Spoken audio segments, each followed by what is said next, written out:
The crucible of early World War II laid bare a terrifying truth. The blood-soaked sands of Tarawa and the brutal surf of Omaha showed that the ocean itself could be as formidable an enemy as any entrenched foe. Unseen coral reefs ripped hulls from landing craft. Fortified German coastal defenses, hidden beneath the waves, tore through attacking forces with devastating efficiency. These catastrophic failures cost thousands of lives. They underscored a critical vulnerability in Allied amphibious strategy. The United States Navy faced the stark reality of this new form of warfare. It recognized an urgent and undeniable necessity. A specialized unit was needed, capable of clearing treacherous underwater approaches and gathering intelligence. No aerial reconnaissance or naval bombardment could provide this vital information. Thus, in 1943, the Naval Combat Demolition Units, or NCDUs, were born. It was a desperate gamble to overcome the ocean's silent and deadly defenses. To counter such an invisible enemy, the Navy needed more than just strong swimmers. It needed a new breed of warrior. These men would be forged in a regimen designed to break individual ego and build an unshakable collective will. The rigorous preconditioning, though physically brutal, served a singular purpose. It was designed to weed out the unsuitable. Only those with character, motivation, and an innate capacity for teamwork remained. This intensive process transformed ordinary recruits into exceptionally resilient operatives. They were capable of functioning under the most extreme duress.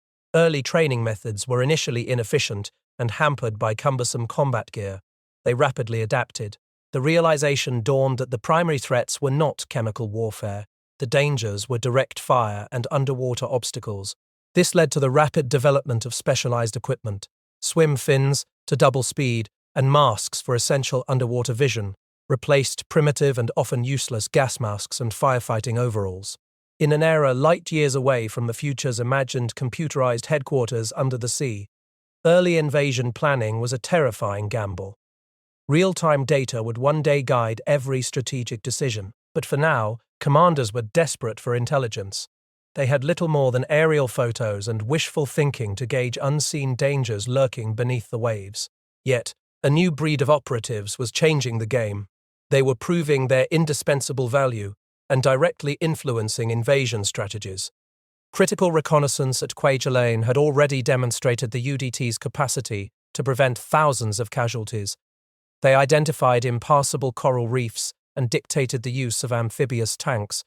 This was only the beginning of their impact.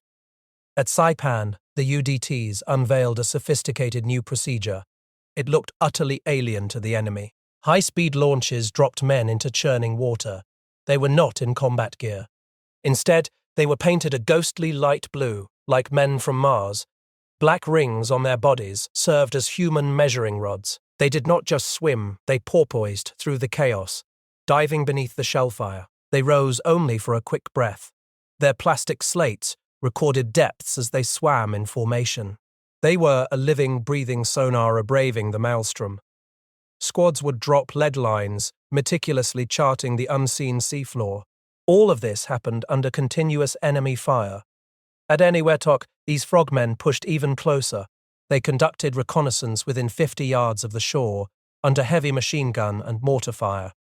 They yielded intelligence unobtainable by any other means. This proved their remarkable courage and adaptability. It became clear that no ingenious mechanical device could replace the human element.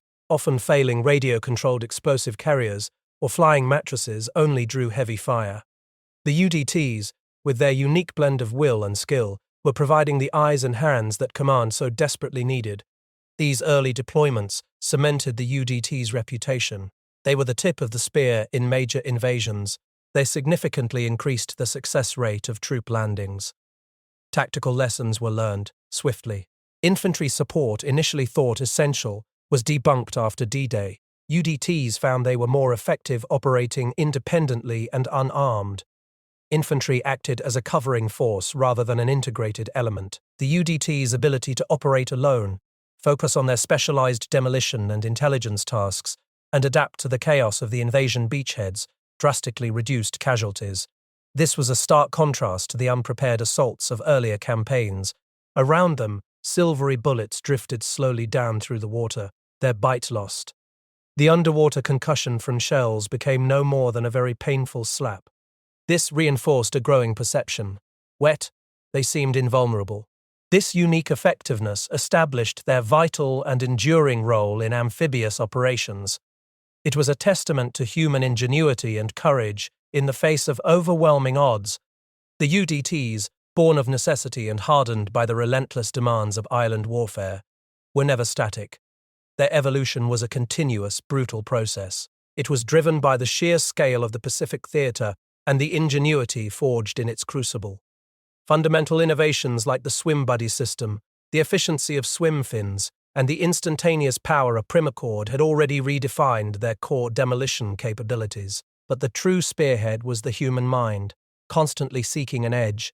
This relentless pursuit of advantage led them to embrace, and often inspire, revolutionary technological leaps in underwater operations. The Aqualung, a marvel of open-circuit cover, invented by Jacques-Yves Cousteau, offered unprecedented freedom underwater.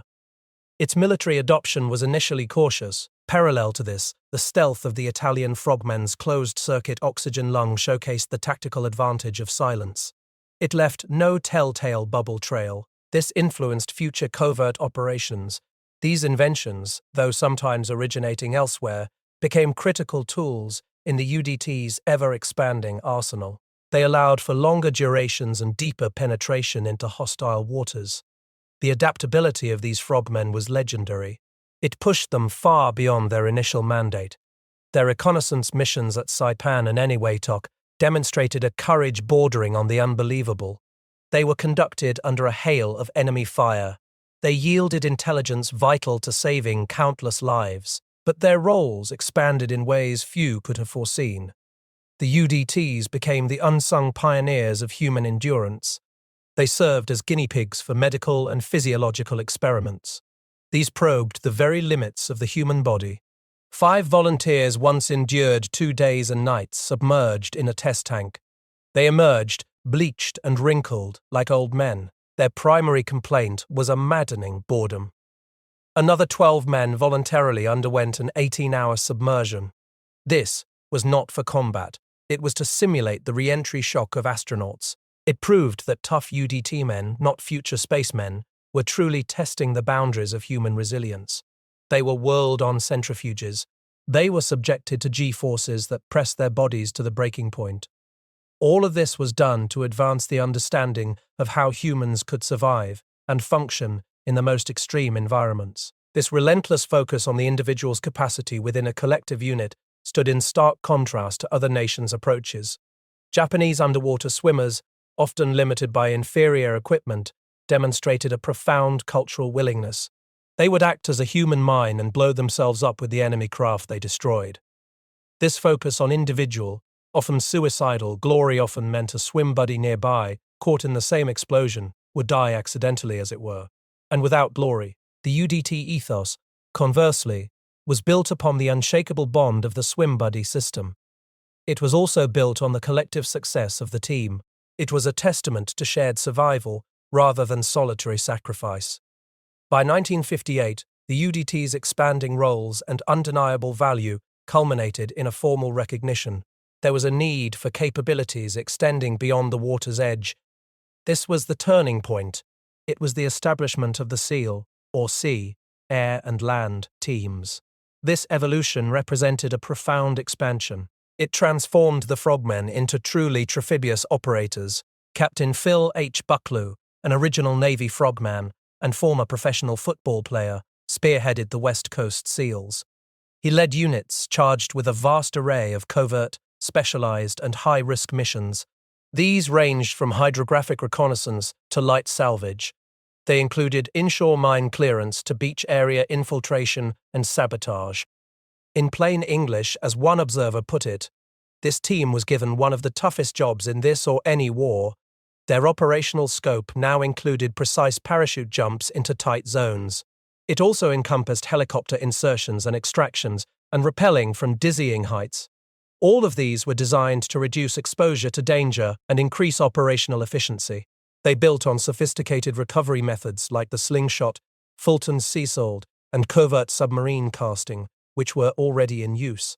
The UDUD/SEAL ethos became synonymous with adaptability, self-reliance, and proactive problem-solving. It was a hallmark of elite special operations forces worldwide. These weren't just demolition experts, they were masters of unconventional warfare. While their primary duties were underwater, their restless ingenuity often led them ashore. They developed a hobby of going inland with Marines. Rather like hurrying through the supper dishes, they would blow up enemy strongpoints. This unauthorized but effective activity was eventually curtailed only due to its inherent risks.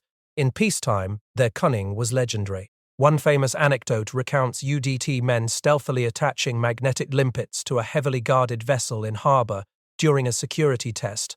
They effectively sank it with dummy explosives. The ship's captain, infuriated and in disbelief, bluntly called the UDT officer a liar. Their self-reliance extended to the most extreme environments. A platoon, abandoned on an Arctic ice field with only their wetsuits, masks and swim fins, remarkably returned to Virginia within 2 weeks.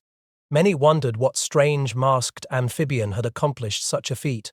Another UDT man once ran 7 miles over appallingly difficult country after a glacier collapse to summon help. These were men who did not wait for orders. They found solutions. They demonstrated that their capabilities were far more extensive than simple underwater demolition. They encompassed air and land operations, survival, and critical intelligence gathering. Their enduring legacy underscores the irreplaceable importance of human courage and ingenuity in the face of modern warfare's complexities. The relentless pressures of the Cold War transformed the deep ocean. It went from a realm of myth into a critical frontier for national security. This was particularly true with the shadowy dance beneath the waves, with a Soviet submarine fleet estimated at hundreds of vessels. This strategic imperative fueled an unprecedented surge in naval and undersea research. It was driven by the chilling realization that humanity knew less about the abyss than it did about the surface of the moon. The tragic loss of the submarine Thresher, swallowed by an unseen deep-sea eddy, served as a stark, unforgiving reminder of the ocean's raw power. It highlighted the desperate need to understand its hidden currents and crushing depths. But the shift truly began when humanity dared to send not just instruments, but people into this alien world. The transition from unmanned probes to manned observation submersibles marked a profound turning point. For the first time, human eyes could peer directly into the abyss. This allowed for on-site scientific observation that no remote sensor could replicate. On July 20, 1963, the submersible Alvin made its initial descent to 6,000 feet. It was a technological marvel that began to peel back the layers of the deep. It was through such vessels that cartographers began to map the truly titanic features of the ocean floor. The Atlantic Ridge, for example, was a colossal gulch. 600 miles wide, it stretched 14,000 to 16,000 miles if straightened. It plunged to depths exceeding 24,000 feet at the equator. This was not just data collection. It was a fundamental redrawing of humanity's understanding of its own planet. Overcoming the ocean's physiological barriers was paramount. Divers had long battled rapture of the deep, or nitrogen narcosis. This was a disorienting, sometimes fatal euphoria. It could compel a diver to tear off their mask and swim heedlessly into the void. Pioneering work, notably by Jacques Cousteau, identified this insidious threat. The solution arrived with helium-oxygen breathing mixtures, or heliox. It replaced nitrogen in the breathing gas. Heliox unlocked deeper, longer dives, but not without its quirks. The helium was frigid, chilling the diver's lungs. It warped human speech into a comical Donald Duck quack. The high stakes of this physiological gamble were tragically underscored by Hennes Keller's 1,000-foot bounce dive. It claimed the life of a British journalist. It was a stark reminder of the thin line between exploration and oblivion. Yet, humanity pressed on. The CLAB experiments, born from the insights of Dr. George Bond regarding saturation diving, became the ultimate proving ground. These were not just dives. They were audacious attempts to live and work beneath the waves for extended periods. While the details of CLAB 1 and 2 have been told, their overarching significance was the practical demonstration of human endurance and productivity underwater. They challenged the long-held notion of the ocean depths as inherently hostile. They proved that with ingenuity and courage, humanity could not only survive, but thrive in inner space. This unprecedented access began to unlock the deep ocean's secrets. It revealed not a perpetually calm and peaceful world. It was a dynamic, complex environment mirroring the surface.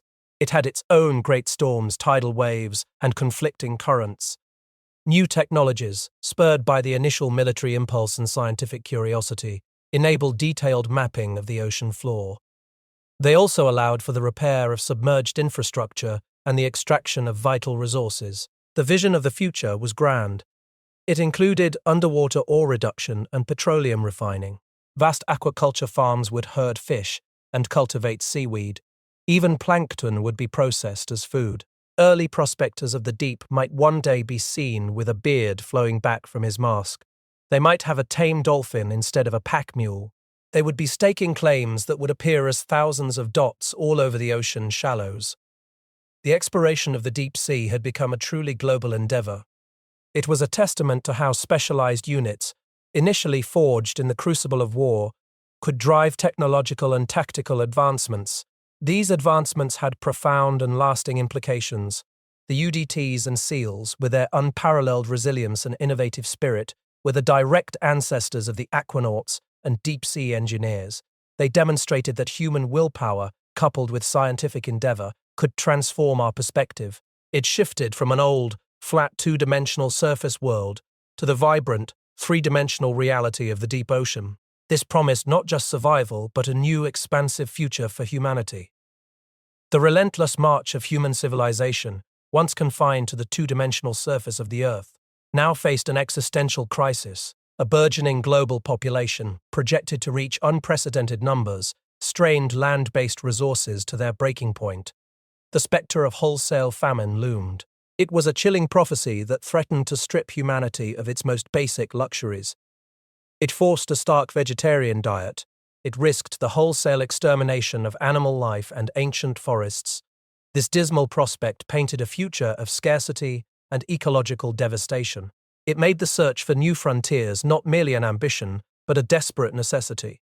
The ocean, once an impassable barrier, now beckoned as the logical, perhaps only, alternative. This dramatic shift in perspective was not born of fantasy.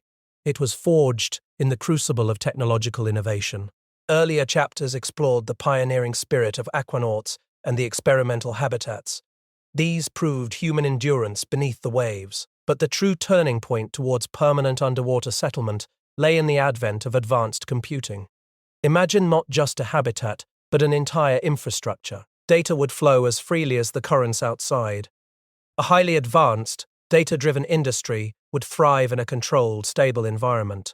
The computer, with its capacity for precision and centralized control, was envisioned sitting like a spider at its center. It would orchestrate the complex ballet of life support, resource management, and communication for entire underwater communities. These nascent underwater cities were not destined to spring forth fully formed. Instead, their evolution was predicted to mirror the historical development of terrestrial urban centers. They would emerge from early industrial and settlement stages. Initial ventures would focus on basic production. This included deep-sea mining for the ocean's vast, relatively inexhaustible mineral wealth. It also included the cultivation of food. Here, the concept of farming in depth would revolutionize agriculture. It would utilize the three-dimensional space of the water column for aquaculture. Manned subfleets would herd fish. Seaweed would be cultivated. This was a stark contrast to the two-dimensional constraints of surface farming. Economically, these cities would possess an inherent advantage. Sea transport is and will remain, by far the cheapest form of carriage for goods. This bypassed the astronomical costs of terrestrial highways and railroads. These new settlements could start out from scratch. They would be unburdened by obsolete infrastructure. The implications for governance were profound. Envision a computerized headquarters, nestled deep under the sea and beyond national territorial limits. It would be an autonomous sanctuary. It would be free from mob violence and the pressures which national governments would try to exert. Such a structure suggested new models of political and social organization. These would be unconstrained by historical terrestrial boundaries. Ultimately, the establishment of underwater cities represented a fundamental expansion of human civilization itself. It was a bold leap into the three dimensions of the ocean. It offered not just solutions to terrestrial overpopulation and environmental degradation. It offered a new way of life. The question remained, however, a point of high tension. Would humanity be forced to do so by the limitations of land? Or would it choose this path for the inherent advantages and opportunities it offered? The vision of early underwater prospectors underscored the adventurous spirit of this new frontier. Perhaps they would have a beard flowing back from his mask. Perhaps they would have a tame dolphin instead of a pack mule. They would be staking claims across the ocean floor. It was a tangible future, no longer a fantasy. It was grounded in the very real advancements that had propelled humanity from its first tentative dives to the threshold of an entirely new world.